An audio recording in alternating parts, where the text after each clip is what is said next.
Hi hello నమస్తే. నేను మీ Venky. Welcome to Venky మీ సేవ యూట్యూబ్ ఛానల్. ఎలా ఉన్నారు ఫ్రెండ్స్? అందరూ బాగున్నారు అనుకుంటున్నాను. నేను ఈరోజు మీకు ఒక అడ్మిషన్ నోటిఫికేషన్ గురించి అయితే చెప్పబోతున్నాను. అదేంటంటే ఆంధ్రప్రదేశ్ ఫిషరీస్ యూనివర్సిటీ నుంచి వచ్చిన మనకు డిప్లొమా ఇన్ ఫిషరీస్ అన్నమాట. దానికి సంబంధించి నోటిఫికేషన్ అయితే రిలీజ్ అవ్వడం జరిగింది. ఆ నోటిఫికేషన్ మరియు దీనికి ఎవరు ఎలిజిబుల్ లాంటి మరియు ఎన్ని కాలేజెస్ ఉన్నాయి ఇలాంటి మొత్తం డీటెయిల్స్ అయితే ఈ వీడియోలో మీకు ఎక్స్ప్లెయిన్ చేస్తాను. ముందుగా మీరందరూ నన్ను అయితే క్షమించాలన్నమాట. ఎందుకంటే దీనికి లాస్ట్ డేట్ వచ్చి ఈ రోజు మాత్రమే. ఏమైనా పొడిగిస్తారా లేదా అన్నది మనకు ఈ రోజు ఈవినింగ్ లోపల అయితే తెలుస్తుంది. కానీ కొందరికైనా ఈ వీడియో అయితే చేరి వాళ్ళు అప్లై అయితే చేసుకుంటారని ఈ వీడియోని అయితే చేస్తున్నాను. ఈ ఫిషరీస్ కి డిప్లొమా ఇన్ ఫిషరీస్ కి సంబంధించి మనకు 10th క్లాస్ క్వాలిఫికేషన్ అనమాట. ఎవరికైతే ఎక్కువ మార్కులు వచ్చి ఉంటాయో వాటిని బేస్ చేసుకొని మీకు ఈ సీట్ అనేది కేటాయించడం జరుగుతుంది. ఈ వీడియోలో మీకు ఫిషరీస్ యూనివర్సిటీకి నుంచి వచ్చిన ఈ ఇన్ఫర్మేషన్ బులెటిన్ లో అన్ని డీటెయిల్స్ అయితే మీకు ఎక్స్ప్లెయిన్ చేస్తాను. దయచేసి వీడియోని అయితే చివరి వరకు చూడండి. ఇక్కడ అలాగే ఈ వీడియోలో మీకు ఆ ఫిషరీస్ వల్ల మీకు కలిగే ఉపయోగాలు ఏంటి మరియు ఎటువంటి ఆపర్చునిటీస్ ఉంటాయి మీకు, అలాగే కెరీర్ గ్రోత్ ఏ విధంగా ఉంటుంది లాంటి డీటెయిల్స్ కూడా మీకు ఈ వీడియోలో నేను ఎక్స్ప్లెయిన్ చేస్తాను. దయచేసి వీడియోని అయితే చివరి వరకు అయితే చూడండి. ఇది మనకు 15/5/2026 తేదీనే ఈ నోటిఫికేషన్ అయితే రిలీజ్ అవ్వడం జరిగింది. సమయాభావం వలన లేకుంటే మనకు ఈ నోటిఫికేషన్ గురించి అంతగా ఐడియా లేకనో ఈ వీడియో అయితే మీకు ముందే అందించలేదన్నమాట. అందుకోసం నన్ను క్షమించండి. నెక్స్ట్ నుంచి వీటి మీద కూడా కొంచెం అవేర్నెస్ అయితే పెంచుకొని మీకు త్వరగా వీడియోను అందించడానికి అయితే ట్రై చేస్తాను. ఇక్కడ మీకు 15/5/2026 నుంచి 5/6/2026 అంటే ఈ రోజు వరకు అయితే మీరు ఆన్లైన్ లో అప్లికేషన్ సబ్మిట్ చేయొచ్చు అనమాట. ఇది 2026-27కు సంబంధించిన అప్లికేషన్ అనమాట. Admission is based on SSC marks. There is no separate examination for admission into diploma in fisheries అని మనకు ఒక ఇక్కడ డిస్క్లైమర్ అనండి, లేకుంటే నోట్ అయితే ఇవ్వడం జరిగింది అనమాట. SSC లో వచ్చిన మార్క్స్ బేస్ చేసుకొని ఇందులో అయితే సీట్ అయితే మీకు ఇస్తారనమాట. ముందుగా ఈ ఫిషరీస్ అంటే ఆక్వాకల్చర్ కు సంబంధించింది అనమాట. పూర్తిగా చేపల పెంపకం మరియు రొయ్యల పెంపకం అలాగే పీతల పెంపకం కు సంబంధించి దానికి సంబంధించి ఈ ఫిషరీస్ డిపార్ట్మెంట్ అనేది వర్క్ చేస్తుంది అనమాట. అలాగే మనకు మన రాష్ట్రంలో పొడవైన తీర ప్రాంతం ఉండడం వలన ఫిషెస్ కానివ్వండి, అలాగే రొయ్యలు కానివ్వండి మరియు పీతలు కానివ్వండి, ఎక్స్పోర్ట్ లో దేశవ్యాప్తంగా మన స్టేట్ అనేది నంబర్ 1 గా అయితే ఉందన్నమాట. ఆంధ్రప్రదేశ్ 1053 కిలోమీటర్ల కోస్టల్ లైన్ ఉంది కాబట్టి ఈ ఫిషరీస్ దానికి అంత ఇంపార్టెన్స్ అయితే ఉందన్నమాట. కాబట్టి ఈ ఫిషరీస్ దాంట్లో చాలా మంది అయితే అప్లై చేసుకోవడానికి మరియు మంచిగా లైఫ్ లో సెటిల్ అవ్వడానికి అవకాశం అయితే ఉంది. మరియు మనకు ఈ మన ఆంధ్రప్రదేశ్ వ్యాప్తంగా 11,901 ఫిషరీస్ డిప్లొమా హోల్డర్స్, అలాగే 6,118 ఫిషరీస్ బ్యాచిలర్ కి సంబంధించి డిగ్రీ హోల్డర్స్, అలాగే 2,541 మాస్టర్స్ ఫిషరీస్ కోర్సుకు సంబంధించి కావాల్సి ఉందన్నమాట. 2030 లోపల ఇంత సంఖ్యలో ఈ ఫిషరీస్ డిపార్ట్మెంట్ కి సంబంధించిన వాళ్ళు అవసరం అవుతారు. కాబట్టి మీరు ఇందులో ఈ కోర్స్ కంప్లీట్ చేస్తే మీకు జీవితంలో మంచి ఉన్నత స్థాయికి ఎదిగే అవకాశం ఉంటుంది. అలాగే సీ ఫుడ్ ప్రొడక్ట్స్ కూడా మన ఆంధ్ర నుంచి ఎక్కువ ఎక్స్పోర్ట్ అవుతాయి కాబట్టి ఇది ఎంతగానో ఉపయోగపడుతుంది అనమాట. అలాగే ఫిషరీస్ కి సంబంధించి యూనివర్సిటీకి సంబంధించి మనకు ఒకటే యూనివర్సిటీ అయితే ఉందన్నమాట. అది ఆ యూనివర్సిటీ గవర్నమెంట్ కి సంబంధించి రిమైనింగ్ 12 మనకైతే ఇది 12 కాలేజెస్ అయితే, ఇతర కాలేజెస్ అయితే, అఫిలియేటెడ్ కాలేజెస్ అయితే ఉన్నాయి. వాటికి సంబంధించి కూడా డీటెయిల్స్ అయితే మీకు చూపిస్తాను. ఇక్కడ మీరు చూడొచ్చు, కాన్స్టిట్యూయెంట్ పాలిటెక్నిక్ అని Shri MVKR fisheries polytechnic Bhavadevarapalli Krishna district లో ఈ యూనివర్సిటీకి సంబంధించిన కాలేజ్ అయితే ఉందన్నమాట. అఫిలియేటెడ్ కాలేజెస్ వచ్చి BR fisheries polytechnic Narsipatnam Anakapalli district, అలాగే Bellamkonda fisheries polytechnic Kambalapadu Prakasam district, అలాగే Paida college of fisheries polytechnic Kakinada district, అలాగే Srinidhi fisheries polytechnic college Chekurupadu Prakasam district, అలాగే Srihari fisheries polytechnic Pasupula Kurnool district అనమాట. అలాగే Shri Venkateswara fisheries polytechnic Takkolu Kadapa district లో అయితే ఈ 6 ప్రైవేట్ కాలేజెస్ అయితే ఉన్నాయన్నమాట. మరియు ఒకటి మనకు గవర్నమెంట్ కాలేజ్ అయితే ఉంది, MVKR fisheries polytechnic Bhavadevarapalli in Krishna district అనమాట. ఇది యూనివర్సిటీ అక్కడే అయితే మనకు ఎస్టాబ్లిష్ అయి ఉంది. ఇవి 6 ప్రైవేట్ కాలేజెస్ అయితే ఉన్నాయన్నమాట. ఇందులో 2 years డిప్లొమా ఇన్ ఫిషరీస్ కి సంబంధించి ఈ అడ్మిషన్ నోటిఫికేషన్ అనమాట. మీడియం వచ్చి ఇంగ్లీష్ మీడియం లో అయితే ఉంటుంది. ఇందులో మీకు టోటల్ గా గవర్నమెంట్ కాన్స్టిట్యూయెంట్ గవర్నమెంట్ కాలేజెస్ వచ్చి కాలేజ్ లో 50+ సీట్లు, అలాగే ఈడబ్ల్యూఎస్ వాళ్ళకి 5 సీట్లు అయితే 55 సీట్లు అయితే ఉన్నాయన్నమాట. మరియు అఫిలియేటెడ్ కాలేజెస్ లో 300 సీట్లు మరియు 30 ఈడబ్ల్యూఎస్ సీట్లు అయితే ఉన్నాయి. ఎలిజిబిలిటీ అయితే మీరు చూడొచ్చు, 10th క్లాస్ చదివిన వాళ్ళు అయితే ఎలిజిబుల్ అవుతారు. సిబిఎస్ఈ ఓపెన్ స్కూల్, అలాగే ఐసిఎస్సి చదివిన వాళ్ళు కూడా పాస్ అయిన వాళ్ళు దీనికైతే ఎలిజిబుల్ అవుతారు అనమాట. అలాగే ఏదైతే ఎస్ఎస్సిలో కంపార్ట్మెంటల్ లో పాస్ అయినప్పటికీ కూడా, డిస్కంటిన్యూ అయినప్పటికీ, ఇంటర్ లో ఫెయిల్ అయినప్పటికీ కూడా వాళ్ళైతే దీనికి డిప్లొమా ఇన్ ఫిషరీస్ కి ఎలిజిబుల్ అవుతారు. అలాగే who had passed intermediate or pursuing higher studies are not eligible అనమాట. ఎవరైతే ఇంటర్మీడియట్ ఆల్రెడీ పాస్ అయి ఉంటారో వాళ్ళైతే నాట్ ఎలిజిబుల్ అవుతారు. మరియు ఏజ్ లిమిట్ వచ్చి 15 సంవత్సరాల నుంచి 22 సంవత్సరాల లోపలైతే ఉంటుంది. అలాగే సెలక్షన్ ప్రాసెస్ వచ్చి మీకు ఎస్ఎస్సిలో వచ్చిన మార్క్స్ ని బేస్ చేసుకుని మీకు ఇందులో సీట్ అయితే కేటాయించడం జరుగుతుంది. అలాగే రిజర్వేషన్ ఆఫ్ సీట్స్ వచ్చి మీకు రూరల్ ఏరియాకి సంబంధించిన వాళ్ళకి 75% సీట్స్ అయితే కేటాయిస్తారు. అలాగే నాన్ మున్సిపల్ ఏరియాకి సంబంధించి 25% సీట్స్ అయితే కేటాయిస్తారు. ఇందులో మీరు రూరల్ ఏరియాస్ కి సంబంధించిన వాళ్ళు అని మిమ్మల్ని కన్ఫర్మ్ చేయడానికి ఫామ్ 1 అయితే సబ్మిట్ చేయాల్సి ఉంటుంది. ఫస్ట్ క్లాస్ నుంచి 10th క్లాస్ వరకు నాన్ మున్సిపల్ ఏరియాలో చదివినట్టు అనమాట. అట్లీస్ట్ 4 years అయితే నాన్ మున్సిపల్ ఏరియాలో చదివినట్టు మీరు ఫామ్ 1 అయితే సబ్మిట్ చేయాల్సి ఉంటుంది. మీరు ఇన్ కేస్ ఫామ్ 1 సబ్మిట్ చేయకుండా ఉంటే మీకు మిమ్మల్ని జనరల్ కేటగిరీ లేదా నాన్ మున్సిపల్ ఏరియా కిందకి అయితే మిమ్మల్ని అయితే కన్సిడర్ చేయడం జరుగుతుంది. ఇందులో రూల్ ఆఫ్ రిజర్వేషన్ సంబంధించి ఓపెన్ కేటగిరీలో 50% సీట్స్ అయితే ఉంటాయన్నమాట. అలాగే బ్యాక్వర్డ్ క్లాసెస్ కు సంబంధించి 29%, అలాగే ఎస్సీ వాళ్ళకి 15% అయితే ఉంటాయి అనమాట. మీరు క్లియర్ గా ఇక్కడ డీటెయిల్స్ అయితే చూడొచ్చు. అన్ని ఎక్స్ప్లెయిన్ చేస్తే పెద్ద వీడియో లాగా అయితే అయిపోతుంది. కాబట్టి ఇతర క్యాస్టులకు సంబంధించి వెయిటేజ్ అయితే ఇక్కడ మీరు చూడొచ్చు. అలాగే స్పోర్ట్స్ కు సంబంధించి ఎన్సీసీకి సంబంధించి 1%, 0.5% అయితే ఇస్తారు. హ్యాండిక్యాప్డ్ పర్సన్స్ కి 5% వెయిటేజ్ అయితే ఉంటుంది. అలాగే ఈడబ్ల్యూఎస్ వాళ్ళకి 10% వెయిటేజ్ అయితే ఉంటుంది అనమాట. అలొకేషన్ ఆఫ్ సీట్స్ వచ్చి మీకు 84% of the seats are reserved for local candidates of Andhra Pradesh and the remaining 50% of the seats are unreserved seats for the candidates of two local areas AU and SVU of Andhra Pradesh అనమాట.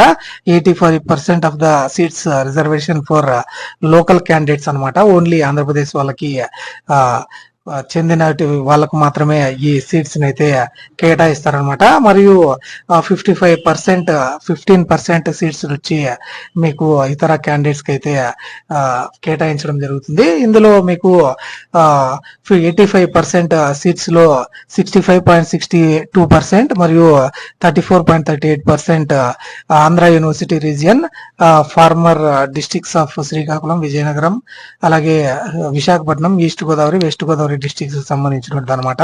మరియు Shri Venkateswara university region కి సంబంధించి చిత్తూరు, అనంతపురం, కర్నూలు, కడప మరియు నెల్లూరు డిస్టిక్లకు సంబంధించి ఈ 85% reserved seats అయితే కేటాయిస్తారు. Remaining 15% seats వచ్చి అన్రిజర్వ్డ్ కేటగిరీ కింద అయితే ఉంటాయన్నమాట. వేరే స్టేట్ నుంచి కానివ్వండి ఇతర క్యాండిడేట్స్ అయితే అప్లై చేసుకోవచ్చు. మరియు రెసిడెన్షియల్ సర్టిఫికేట్ అయితే కావాల్సి ఉంటుంది. దీనికి సంబంధించి కూడా వీడియో అయితే చేశాను. ఎవరికి రెసిడెన్స్ సర్టిఫికేట్ అవసరం అవుతుంది, ఎవరికి అవసరం లేదు అన్నట్టు. ఇక్కడ స్టడీ సర్టిఫికేట్స్ అయితే ఉంటే కన్నా 4th నుంచి 10th వరకు వాళ్ళకైతే రెసిడెన్షియల్ సర్టిఫికేట్ అయితే అవసరం ఉండదు. In case of private studies చదివి ఉంటే ఓపెన్ స్కూల్ కానివ్వండి మరియు ఇతర వేరే రాష్ట్రంలో చదివిన వాళ్ళకి ఈ రెసిడెన్షియల్ సర్టిఫికేట్ అనేది ఎంఆర్ఓ దగ్గర తీసుకోవాల్సి ఉంటుందన్నమాట. అప్లికేషన్ ఫర్ ఆన్లైన్ కౌన్సిలింగ్ వచ్చి మీరు ఆన్లైన్ రిజిస్ట్రేషన్ ఫీజు అయితే పే చేయాల్సి ఉంటుంది. ఎస్సీ, ఎస్టీ, పిహెచ్ క్యాండిడేట్స్ అయితే 400 రూపీస్ మరియు ఆల్ అదర్ క్యాండిడేట్స్ కి అయితే 800 రూపీస్ అయితే మీరు ఫీ అయితే పే చేయాల్సి ఉంటుంది అనమాట. డెబిట్ కార్డ్ లేదా నెట్ బ్యాంకింగ్ యూపీఐ యూజ్ చేసి మీరు ఈ అప్లికేషన్ అయితే పే చేయొచ్చు. అప్లికేషన్ ప్రొసీజర్ వచ్చి మీకు కరెక్ట్ గా డీటెయిల్స్ అయితే సబ్మిట్ చేయాల్సి ఉంటుంది అనమాట. No corrections will be permitted once the application form is submitted అనమాట. మరియు మీకు ఇటువంటి యూనివర్సిటీ కానివ్వండి ఇతర polytechnics will not held any responsible for denial of admission to non eligible candidates కి అయితే ఇక్కడ అడ్మిషన్ అయితే కేటాయించరు. మీకు ఫీ స్ట్రక్చర్ అయితే ఒకసారి చూద్దాము. మీకు గవర్నమెంట్ దాంట్లో అయితే ఫస్ట్ సెమ్ కి 23,980 రూపాయలు అయితే పే చేయాల్సి ఉంటుంది. సెకండ్ సెమ్ లో 6,010 రూపాయలు అయితే పే చేయాల్సి ఉంటుంది. టోటల్ ఫస్ట్ ఇయర్ ఫీజు వచ్చి 29,990 రూపాయలు అనమాట. మీకు రీఫండబుల్ అమౌంట్ వచ్చి 15,000 మీకు తర్వాత తిరిగి రీఫండ్ అయితే చేస్తారు. అఫిలియేటెడ్ కాలేజెస్ కి వచ్చి ఫస్ట్ సెమ్ లో 31,500 రూపాయలు మరియు సెకండ్ సెమ్ లో 24,000 రూపాయలు ఫీజు అయితే పెట్టడం జరిగింది. టోటల్ గా 57,500 అయితే మీకు పర్ ఇయర్ కి అయితే మీరు పే చేయాల్సి ఉంటుంది. ఇది ఫీజుకి సంబంధించి. అలాగే క్యాన్సిలేషన్ ఆఫ్ ఫీ వచ్చి మీరు ఇన్ కేస్ ఆఫ్ మీకు admissions before closing of the applications if you cancel your seat 1,650 రూపాయలు అయితే మీరు ఫీ అయితే పే చేయాల్సి ఉంటుంది. మరియు 825 రూపాయలు అయితే జనరల్ ఎస్సీ, ఎస్టీ కోటా వాళ్ళు ఆ ఫీజుని అయితే పే చేయాల్సి ఉంటుంది అనమాట. ఆఫ్టర్ క్లోజింగ్ ఆఫ్ అప్లికేషన్స్ మీకు అమౌంట్ అనేది తిరిగి రీఫండ్ అయితే చేయరనమాట. హాస్టల్ ఫెసిలిటీ అయితే ఉంటుంది గవర్నమెంట్ కాలేజీలో. అలాగే ప్రైవేట్ కాలేజీలో హాస్టల్ ఫెసిలిటీకి సంబంధించి డీటెయిల్స్ అక్కడైతే కనుక్కోవాల్సి ఉంటుంది అనమాట. మీరు అక్కడ హాస్టల్ కి అయితే గవర్నమెంట్ దానికి ఫీజు అయితే పే చేయాల్సిన పని లేదు. ప్రైవేట్ వాటికి వాళ్ళు పెట్టిన ఫీజుని అయితే మీరు పే చేయాల్సి ఉంటుంది. ఎలిజిబిలిటీ ఫర్ డిగ్రీ ప్రోగ్రామ్స్ వచ్చి మీరు 2 years డిప్లొమా హోల్డర్స్ వచ్చి తర్వాత బిఎస్సి బయాలజీ మరియు బీకామ్, బిఏ అండ్ లాంటివి సబ్జెక్ట్స్ కాకుండా వేరే వాటిలో అయితే మీరు జాయిన్ అవ్వడానికి అయితే ఉంటుంది అనమాట. బిఎస్సి బయాలజీలోకి అయితే జాయిన్ అవ్వచ్చు మరియు బీకామ్ లో కూడా మరియు బిఏ కూడా జాయిన్ అయ్యేదానికి అవకాశం ఉందన్నమాట.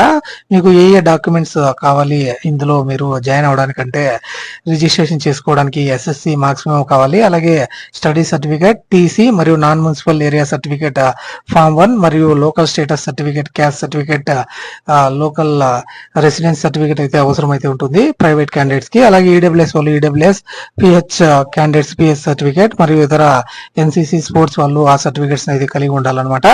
మరియు కొన్ని ఇంపార్టెంట్ నోట్స్ అని మనకు డీటెయిల్స్ అయితే ఇవ్వడం జరిగింది అనమాట. ఇది వాటికి సంబంధించిన ఈ అడ్మిషన్ సంబంధించిన పూర్తి డీటెయిల్స్. మీకు ఎటువంటి డౌట్స్ ఉన్నా నాకు కామెంట్ సెక్షన్ లో అయితే కామెంట్ చేయండి. ఇది ఫామ్ 1 అనమాట. మీరు అది పొందవలసింది లోకల్ ఏరియాకి సంబంధించి అలాగే నాన్ మున్సిపల్ ఏరియాకి సంబంధించిన సర్టిఫికేట్ అనమాట. రూరల్ ఏరియాలో చదివినట్టు. ఇందులో మీకు 25% అర్బన్ వాళ్ళకి, 75% నాన్ మున్సిపల్ ఏరియా వాళ్ళకైతే ఇందులో సీట్స్ అయితే కేటాయిస్తారు. కాబట్టి ఈ సర్టిఫికేట్ అయితే మీరు పొందితే మీకు మంచి రిజర్వేషన్ అయితే ఉంటుందన్నమాట. అలాగే లిస్ట్ ఆఫ్ పాలిటెక్నిక్స్ అండర్ ఏపీఎఫ్ఓ అని ఇక్కడ డీటెయిల్స్ అయితే చూపించడం అయింది.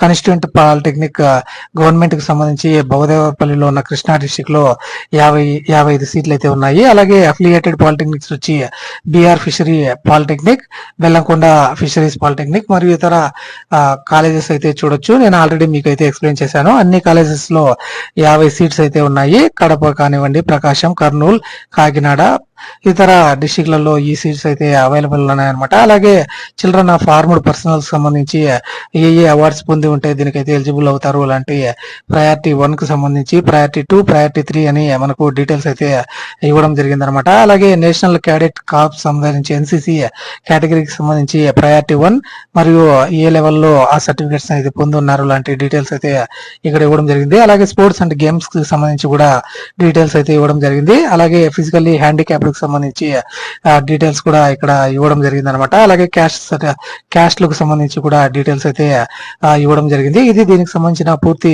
ఇన్ఫర్మేషన్. మరియు మీకు ఎటువంటి డౌట్స్ ఉన్న కామెంట్ సెక్షన్ లో అయితే కామెంట్ చేయండి. మరియు దీనివల్ల మీకు ఏమి ఉపయోగం ఉంటుంది అన్నదైతే ఇప్పుడైతే చూద్దాము. మనకు ఈ ఆక్వా ఏదైతే మనకు ఫిషరీస్ కోర్స్ అయితే ఉందో అది ఫిషరీస్ మరియు ఆక్వా కల్చర్ కు సంబంధించినది అనమాట. మనకు నేను అప్పుడే చెప్పినట్టు దేశవ్యాప్తంగా #1 పొజిషన్ లో అయితే మన ఆంధ్రప్రదేశ్ అయితే ఉందన్నమాట. సముద్ర తీర ప్రాంతం ఉన్నదాంది ఇది ఆక్వా కల్చర్.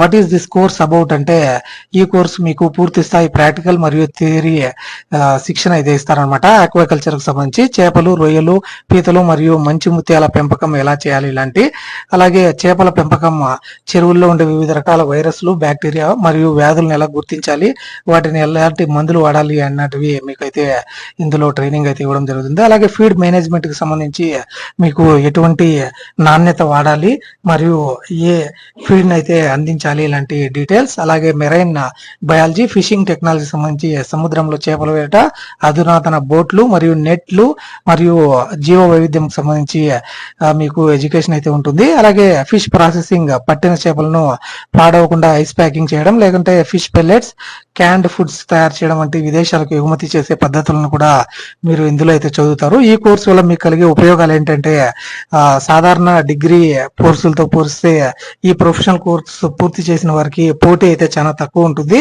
మరియు ఉద్యోగ అవకాశాలు అయితే చాలా ఎక్కువగా అయితే ఉంటాయన్నమాట. అలాగే ప్రభుత్వ ఉద్యోగాలు కూడా ఇందులో అయితే ఉంటాయి. ఫిషరీస్ డెవలప్మెంట్ ఆఫీసర్ కి సంబంధించి గెజిటెడ్ ఆఫీసర్ ఉద్యోగాలు ఉంటాయి. అలాగే గ్రామ వార్డు సచివాలయాల్లో ఫిషరీస్ అసిస్టెంట్ కి సంబంధించి ఫిషరీస్ డిప్లొమా ఇన్ ఫిషరీస్ చదివిన వాళ్ళు మాత్రమే దీనికి ఎలిజిబుల్ అవుతారు. అలాగే బ్యాంకింగ్ రంగంలో మీరు ప్రభుత్వ, ప్రైవేట్ బ్యాంకుల్లో ఆక్వా లోన్లు మంజూరు చేయడానికి రూరల్ డెవలప్మెంట్ ఆఫీసర్స్ గా, అలాగే అగ్రికల్చర్ ఫీల్డ్ ఆఫీసర్స్ గా అయితే మంచి ఉద్యోగం, మంచి జీతంతో ఉద్యోగాలు అయితే లభిస్తాయి.